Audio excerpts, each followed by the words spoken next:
Behind many of the best episodes of SpongeBob SquarePants lies one key similarity, being that they focus heavily on the relationship between its two most pivotal characters, especially in the first few seasons, SpongeBob and Squidward. While later seasons of the show flanderize their relationship to SpongeBob is dumb and Squidward hates him, their relationship begins as something much more subtle and enjoyable, and no episode illustrates this dynamic as well as Season 1, Episode 5A, Pizza Delivery, an episode that, despite being so early in the series, has gone down as one of the best segments in the franchise, and that's almost entirely due to the back and forth between Squidward and SpongeBob that makes up most of the episode, and that's going to be what we're going to talk about today. In this video, we're going to go through some of the most iconic 11 minutes in all of animation, and discuss how it defined the relationship between SpongeBob and Squidward that permeates throughout the rest of the series. I got it! Coming! Hello? No! From the literal first second of the episode, the show begins to already foreshadow the Sponge and Squid shenanigans that are about to ensue, as the title card features the conga music from SpongeBob Celebration towards the end of the episode, as the show already sets the tone. The first scene of the episode is so quintessentially SpongeBob, despite being within the first hour of the franchise's runtime, as we get character moments from all three workers of the Krusty Krab. During the scene, SpongeBob literally has one line before they exit the building, but because of the constant physical comedy and classic sound effects that the episode employs, his presence is felt throughout the entire thing. His silence does allow for the scene to focus on the conversation between Squidward and Mr. Krabs though, which works really well, as while the gags and animation in this episode are obviously over the top and comedic, the actual situation in this scene isn't, which allows the comedy to feel relatively grounded to start off the episode, which matches what seems like a simple setup for a plot, being that SpongeBob and Squidward have to deliver a pizza. This kind of setup is common in the first season or so of the series, and it almost always uses it to great effect, as not really having to focus on the plot allowed the series to become arguably the greatest gag-based cartoon to ever air on television. Back to the episode though, this kind of gag-centric mentality immediately comes into the forefront as the episode cuts the character count down to 2, as the next 8 or so minutes are almost exclusively Squid and Sponge. The episode wastes no time getting into the comedic rhythm of the pair, as they turn something that seemingly can't be fun to watch, such as SpongeBob checking and naming different parts of the boat, into something immensely entertaining, through more subtle gags like Squidward's bumper sticker, and more in-your-face jokes like SpongeBob filling up the air from the tires. These gags pale in comparison though to the backing up gag that propels our pair into unfamiliarity, as watching SpongeBob panic and screaming backing up over and over and over again while they shoot back will never not be funny, and the ending to this gag is just perfect as well.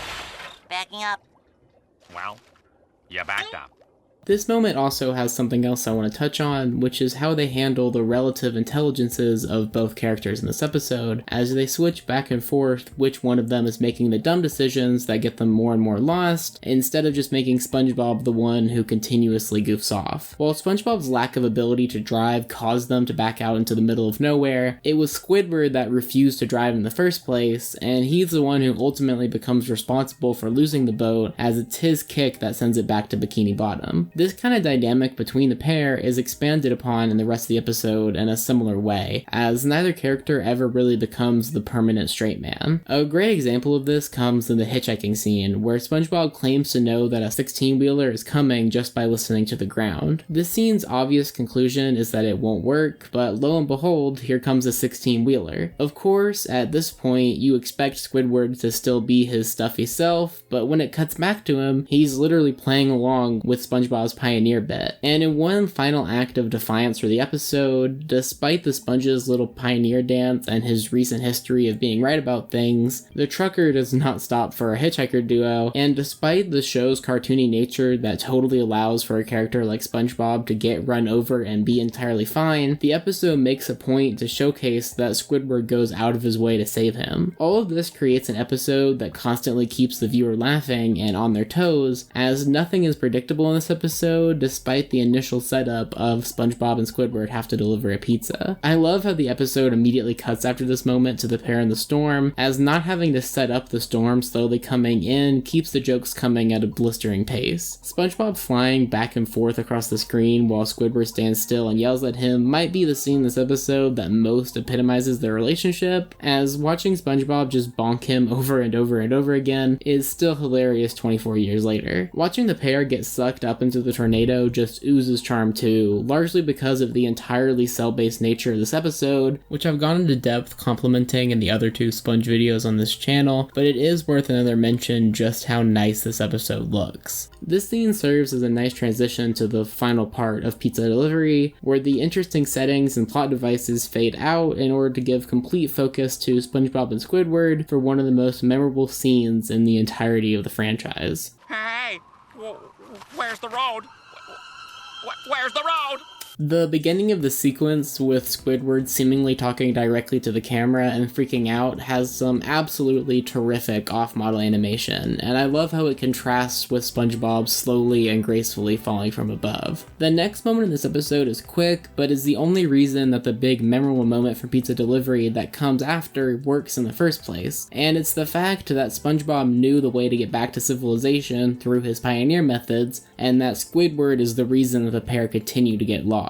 This shifts the blame of the episode from Sponge to Squid, which means that when the former annoys the latter with the continuation and the perfection of the Krusty Krab pizza gag from before, the audience doesn't feel bad for him at all, which allows the goofy animation and the equally goofy variations of the tune to be really stinking funny. And while it's obviously Tom Kenny's performance that steals the show here, Squidward's reaction of just being completely defeated is really what makes the scene work so well, as it's the culmination of all the shenanigans that the pair have been through. Well, almost the culmination, as that really comes with the pair fighting over the pizza. This scene has a ton of great jokes that utilize the pairing well, and I love that instead of just innocently giving it to him, that SpongeBob stays suspicious the entire time as Squidward tries to weasel his way into the box, and the joke with him getting exhausted in like 6 seconds when he tries to chase after SpongeBob is perhaps my favorite joke in the episode, as the animation to showcase an exhausted Squid is so free-flowing and fantastic. I know I keep mentioning how the animation being off-model adds so much to the comedy and the charm of the episode, but seriously, just look at some of these drawings. They are genuinely some of my favorite frames, not just in the show, but in animation as a whole. The way that the pair gets back finishes the back and forth nature of the validity of SpongeBob's pioneer methods, as his final idea is correct, as the absurdity of the pair riding a rock that's never explained somehow works as a conclusion. And now you're telling me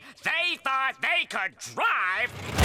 The way that the pair both react to seeing the boulder is really interesting, but I'm gonna skip past that for now so we can go ahead and discuss the ending of the episode, which is one of, if not my favorite of the series. Just like the rest of the episode, this moment feeds on misdirection, starting with the reason that the customer is upset. The viewer expects him to be mad about the fact that he ordered a pizza at night and it's come sometime in the morning, but instead he initially seems pleased at SpongeBob's arrival before eventually reaching the rage that was expected upon the discovery that his delivery didn't come with the drink that he apparently ordered. This leads to the second misdirection in the ending, and perhaps the greatest one in the entire episode, being that the show plays this moment pretty straight. Obviously, SpongeBob's exaggerated crying is meant to be funny, but the audience is actually more or less meant to feel bad for SpongeBob, as the rest of the episode had made it so clear just how much this delivery meant to him, as he even made sure to point out to Squidward how special it was to deliver the first Krusty Krab pizza. And the final misdirection in the episode is that Squidward, who just spent all night being tormented by his shenanigans, actually feels bad for SpongeBob. It's a really genuine moment in the series that, especially in the later seasons, is generally devoid of them, as Squidward tries to cheer SpongeBob up. But in its final moments, the episode makes another attempt to contrast the pair, as while SpongeBob would likely see somebody slight one of his friends and try to tell jokes to cheer him up, Squidward instead goes directly to the source of the misery and gets it's even. Told your little friend I ain't paying for that! Well, this one's on the... Squidward telling SpongeBob that the customer took the pizza willingly ends the episode in a surprisingly sweet way, and the realization from Squidward that they got back to the Krusty Krab right in time for the next day's shift is a funny way to end the episode that doesn't feel like it's punishing him too much for the nice deed he did for his coworker. This ending, along with the rest of the episode, fully highlight what the contrast is between SpongeBob and Squidward, at least in the Hillenburg-led first couple of seasons. It's not that Squidward is smart and SpongeBob is dumb, or that Squidward is mean and SpongeBob is nice, but instead between their outlooks on life. Squidward's pessimism versus SpongeBob's optimism. When Krabs tells the pair to deliver the pizza, SpongeBob sees it as an opportunity to make history, while Squidward sees it as more work. When SpongeBob sees the trucker, he thinks he's going to stop and pick him up, while Squidward sees that he's just going to keep on going. I can go on and on about all the ways that it applies to this episode, but I'm instead going to focus on the last interaction with a customer that feels like their relationship at its best, as it showcases how even though SpongeBob's optimism is generally portrayed as the correct outlook on life by the show, as he almost always wins out in every episode, sometimes it helps to look at the world like Squidward, as otherwise the customer never would have gotten what he deserved and SpongeBob would have stayed depressed. While the series is certainly not impartial to which view it generally agrees with, something that's lost in the later seasons of the show as Squidward becomes a punching bag is that his pessimistic view of the world is often correct and sometimes useful. This episode knows this fact, and it illustrates it by having each character be right at different points in the episode, as living your life as either a complete optimist or a complete pessimist will leave you either perpetually disappointed or perpetually miserable, and an ideal viewpoint is somewhere in the middle. But instead of lecturing this to the viewer like I've done in this video, Pizza Delivery delivers this message through an all-time fantastic piece of beautifully done animation, full of iconic gags and perfect line deliveries that have permeated the cultural zeitgeist for over 20 years since it first aired, something that can be said for more than a few episodes of SpongeBob SquarePants.